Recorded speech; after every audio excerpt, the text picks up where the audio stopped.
Nii nagu ütleb vanasõna, et kui varras jätab nagigi seina, siis tuli võtab kõik, et siin Türi vallas Palakülas vist täpselt nii ongi. Jah, ega juures olevalt pildilt on ju näha, et jäänud on alles ainult varemed, et siin taastada ei ole tõesti mitte midagi, et mehed on andnud endast küll parima, aga kui kohale jõudsime, oli kogu katus lausleekides ja alustati kohe kustutustööde ja suitsusukeldumisega, majas seest ei leitud kedagi. Ja nüüd toimuvadki siis järelkustutustööd. Mis majaga siin tegemist on? See on vist niisugune suur vana puitmaja, mis ikka põleb korralikult, kui ta põlema läheb.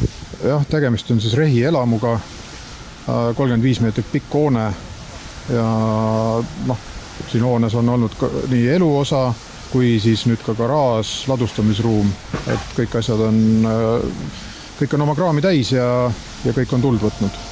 No kuivõrd keeruline päästjate jaoks sellise sündmuse lahendamine on? No keeruliseks teeb see põlemiskoormus, suur põlemiskoormus, et katus põles lausleegiga, samal ajal tuleb korraldada suitsusukeldumist, et päästa võib-olla sees olevat inimest ja meil on koosseisud väiksed, aga lõpuks on meile kohale jõudnud siiski Türi Paide, Aravete Koeru, Võhma, et kogu Järvamaa ressurss ja laenasime ka lõunameestelt abi. Millest selline põleng üleüldse alguse võib saada? No teada vist oli, et tegemist on suvilaga, kus keegi igapäevaselt sees ei ela. Ei ole ennustaja, aga omanik käis ka kohal ja ütles, et elekter olevat olnud väljas, kui siis ainult külmkapil oli vool järgi. Muud ma ei oska lisada. Mida paneme inimestele südamele? Olge hoolsad. Suitsuandurid.